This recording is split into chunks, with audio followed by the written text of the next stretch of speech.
Hello everyone, मैं रितिका सिंह और हम पढ़ रहे थे क्लास 10th का chapter number 3 metal and non metal.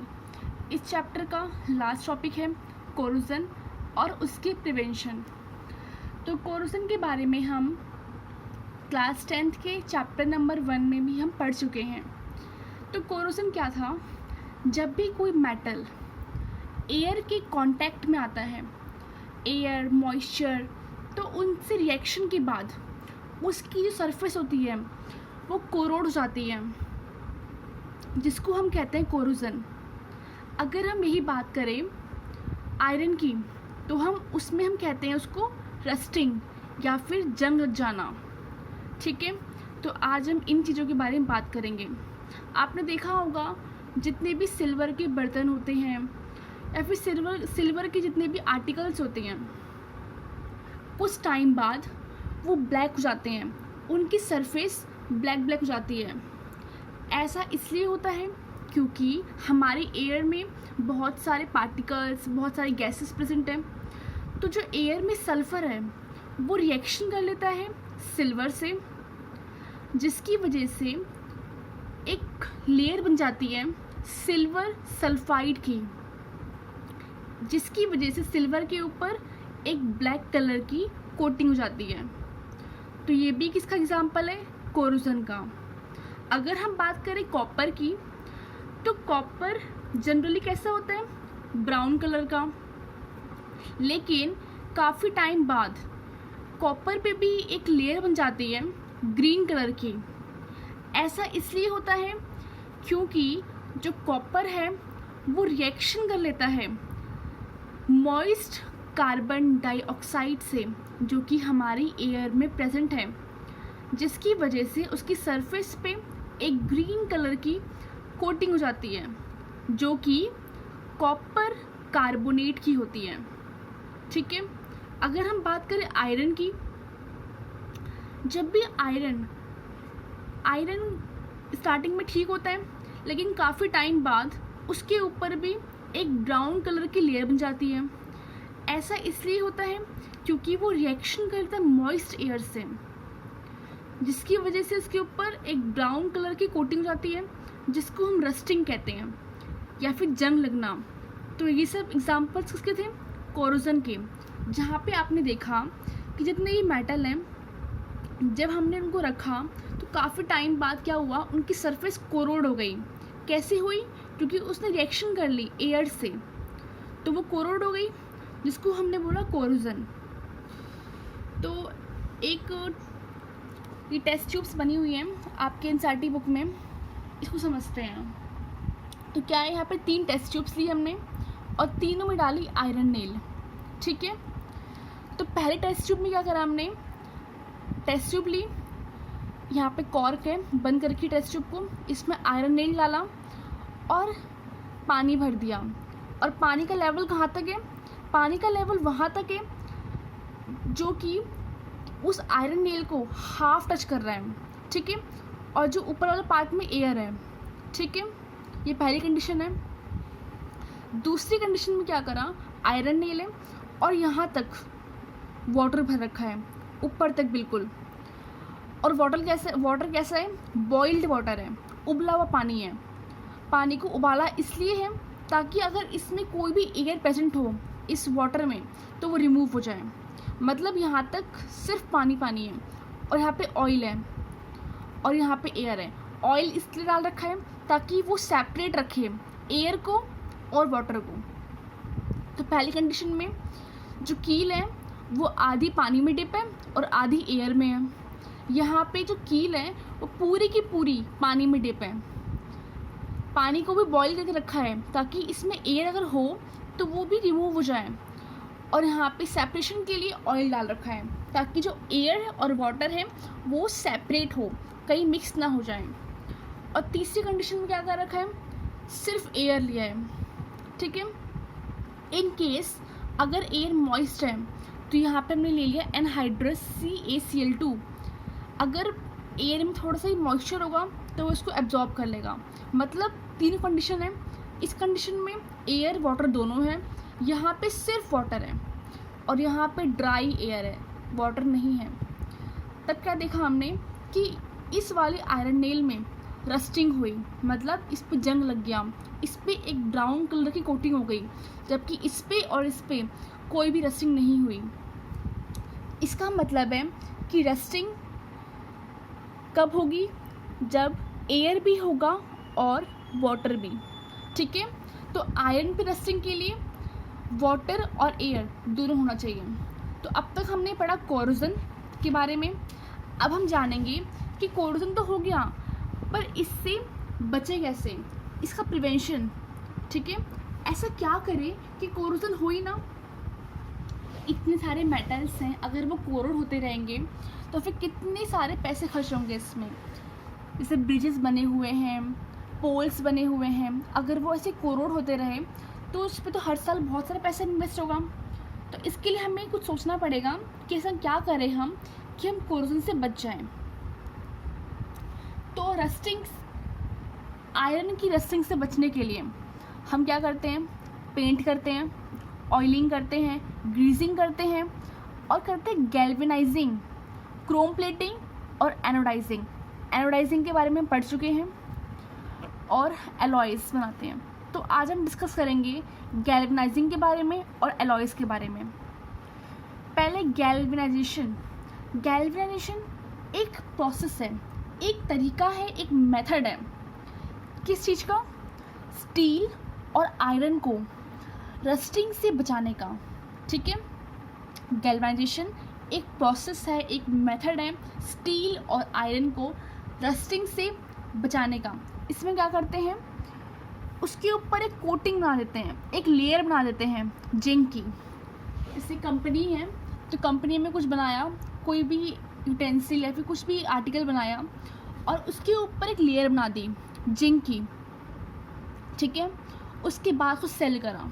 ठीक है, तो ऐसे क्या होगा, वो जो बर्तन है, वो भी जो यूटेंसिल है, वो बच जाएगा। किससे? रस्टिंग से। ठीक है, सेकेंड प्रोसेस है एलॉय।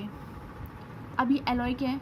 ये बहुत इंपॉर्टेंट है, इसके बारे में क्वेश्चन भी आता है पेपर में। तो एलॉय क्या है? एक होमोजीनस मिक्सचर है।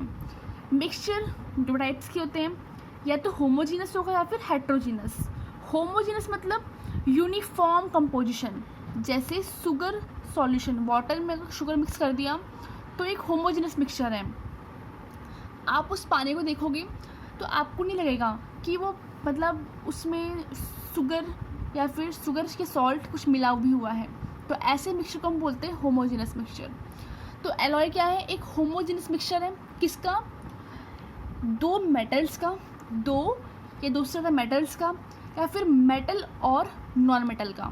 ठीक है, एलॉय होमोजीनस मिक्सचर है, दो या दो से ज़्यादा मेटल्स का, या फिर मेटल और नॉन मेटल का। ठीक है, अब इसको बनाते कैसे हैं? हमें पता है कि मेटल कैसे होते हैं, मेटल हार्ड होते हैं, रिजिड होते हैं, सॉलिड होते हैं। तो मेटल को मिक्स कैसे करेंगे? तो इसके लिए क्या करना पड़ेगा? मान लो हमें दो मेटल्स को मिक्स करना है, तो हम क्या करेंगे? पहले दोनों मेटल्स को मेल्ट कर देंगे, पिघला देंगे। दोनों मेटल मेल्ट हो गए। मेल्ट करने के बाद हम दोनों को मिक्स कर देंगे। कैसे? सेम क्वांटिटी में मिक्स करने के बाद उसको कूल कर देंगे। ठीक है, तो ऐसे हम बनाते हैं एलॉय। अब बात आती है कि एलॉय हम बना क्यों रहे हैं, ये मिक्सिंग हम कर क्यों रहे हैं? ताकि अब देखो, एक मेटल की अपनी प्रॉपर्टी है, हमने उसमें एक मेटल और ऐड कर दिया तो प्रॉपर्टी इंक्रीज हो जाएगी ना। जैसे मान लो पानी है, पानी की अपनी अलग बेनिफिट्स हैं। ठीक है, अगर हमने उसमें लेमन निचोड़ दिया, लेमन स्क्वीज़ कर दिया, तो अब क्या उसकी प्रॉपर्टी इन्हेंस हो गई ना, प्रॉपर्टी बढ़ गई ना। अब पानी की प्रॉपर्टी है जो कि हमें डिहाइड्रेशन से बचा रही है, और उसमें लेमन भी है। ठीक है, अगर मान लो हमने पानी लिया, पानी की अपनी प्रॉपर्टी है, हमने उसमें डाल दिया ग्लूकोन डी, तो प्रॉपर्टी क्या हो रही है? इन्हेंस हो रही है। तो हमने एलॉइंग क्यों करते हैं? ताकि जो प्रॉपर्टी हो वो इम्प्रूव हो जाए। ठीक है, देखो आयरन, अगर आप बात करें आयरन की, तो जो आयरन हम अपने आसपास अगर देखें तो मैक्सिमम चीज़ें किसकी है? आयरन की है, आयरन की चीज़ें बनी हुई हैं। ठीक है, लेकिन जो आयरन, प्योर आयरन होता है ना, प्योर आयरन, वो बहुत सॉफ्ट होता है।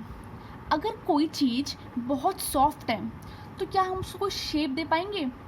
नहीं दे पाएंगे। अब आपके घर में ग्लास है, बर्तन है, ठीक है, वो कितनी हार्ड है ना। अगर वो हार्ड है, किसी आप सॉफ्ट चीज़ से कोई हार्ड चीज़ बना सकते हो? नहीं बना सकते। मतलब अगर आयरन कैसा है, बहुत सॉफ्ट है, अगर सॉफ्ट है तो हम उसको कोई शेप ही नहीं दे पाएंगे। और जब आयरन को हम गर्म करते हैं ना, जब वो बहुत गर्म होता है तो हम उसको स्ट्रेच भी कर सकते हैं। मतलब आयरन की प्रॉपर्टी कैसी है, कितनी सॉफ्ट है, और अगर हॉट है तो उसको स्ट्रेच भी कर सकते हैं। तो मतलब इसको कोई भी शेप देना पॉसिबल ही नहीं है। लेकिन पॉसिबल कब होगा? तभी होगा जब हम इसमें कुछ मिक्स कर देंगे, किसी और मेटल या फिर नॉन मेटल को मिक्स कर देंगे, तब हम इसको कोई शेप दे सकते हैं। जब इसे मिक्सिंग कर देंगे मेटल या फिर नॉन मेटल की, तो ये हार्ड हो जाता है, और हार्ड होने के बाद हम इसको कोई शेप दे सकते हैं। तो मिक्सिंग कर रहे हैं, इसे हम क्या बोलते हैं? एलॉय बोलते हैं, ठीक है। इसका एग्जांपल है स्टेनलेस स्टील। स्टेनलेस स्टील एक एलॉय है। किसका एलॉय है? आयरन और निकेल क्रोमियम का। जब हम आयरन में मिक्स कर देते हैं निकेल और क्रोमियम, तब हमें मिलता है स्टेनलेस स्टील, ठीक है। अब आयरन कैसा था? आयरन था सॉफ्ट, पर जो स्टेनलेस स्टील होता है ये होता है हार्ड, ठीक है। आयरन पे क्या होती है? रस्टिंग होती है, पर स्टेनलेस स्टील कैसा होता है? इस पर रस्टिंग नहीं होती है। प्रॉपर्टी कैसी हो गई? इन्हेंस हो गई ना। एक तो हार्ड हो गया और इस पर रस्टिंग भी नहीं होती है। जब हमने आयरन में मिक्स कर दिया निकेल और क्रोमियम तो हमें मिला स्टेनलेस स्टील। ये है एलॉय। स्टेनलेस स्टील क्या है? एलॉय है। तो और भी एग्जाम्पल है एलॉय के, जैसे ब्रास। ब्रास किसका एलॉय है? कॉपर और जिंक का। ब्रॉन्ज ये कैसे बनता है? जब कॉपर में टिन को ऐड कर देते हैं, इनकी मिक्सिंग से बनता है। फिर सोल्डर जो कि लेड और टिन की एडिंग से बनता है। तो ये एलॉयस के एग्जाम्पल्स हैं, ठीक है। इसके बाद एक बात और जो एक येलो बॉक्स में लिखी होगी आपकी एनसीईआरटी बुक में, वो है प्योर गोल्ड के बारे में। हम जब प्रॉपर्टीज़ पढ़ रहे थे मेटल की, तो हमने पढ़ा था मेल्लेबिलिटी के बारे में, डक्टिलिटी के बारे में। तो हमने ये पढ़ा था कि जो गोल्ड है वो कैसा है? मोस्ट डक्टाइल, हाईली, उसके पास मेल्लेबिलिटी भी काफ़ी ज़्यादा होती है, डक्टिलिटी भी ज़्यादा होती है। मतलब उसको हम काफ़ी अच्छे से स्ट्रेच कर सकते हैं और बहुत मतलब उसको एक थ्रेड में कन्वर्ट भी कर सकते हैं। तो इसका मतलब क्या है कि गोल्ड कैसा है? गोल्ड भी बहुत सॉफ्ट है ना। अगर हम बोलते हैं प्योर गोल्ड, तो आपने सुना होगा 24 कैरेट, 24 कैरेट सुना होगा, जिसको हम बोलते हैं प्योर गोल्ड। लेकिन प्योर गोल्ड कैसा होता है? बहुत सॉफ्ट होता है। और गोल्ड के आप देखते हो बर्तन भी होते हैं गोल्ड की मोस्टली ज्वेलरीज होती हैं, और गोल्ड के बिस्किट्स होते हैं। ये सब तो हार्ड होते हैं लेकिन, और गोल्ड कैसा है? अगर हम बात करें प्योर गोल्ड की, तो प्योर गोल्ड मतलब 24 कैरेट, मतलब बहुत सॉफ्ट होता है वो। तो मतलब कि अगर कुछ सॉफ्ट है तो हम उसको कुछ शेप ही नहीं दे पाएंगे। तो इसका मतलब है कि इसमें भी कुछ ना कुछ मिक्सिंग होती है, ठीक है। तो जो ज्वेलरीज बनी होती हैं या फिर कुछ भी गोल्ड के सामान बने होते हैं, बिस्किट्स बने होते हैं या फिर कुछ बर्तन बने होते हैं, तो वो प्योर गोल्ड नहीं होता है, उसमें मिक्सिंग होती है, या फिर सिल्वर की या फिर कॉपर की। गोल्ड एक्चुअल होता है 22 कैरेट, उसमें 2% मिक्सिंग होती है, या तो सिल्वर की होती है या फिर कॉपर की, ठीक है। तो आज आपका chapter number 3 metal and non metal finish हो गया। तो आज के लिए इतना ही, जल्द मिलते हैं नेक्स्ट वीडियो में। Thank you.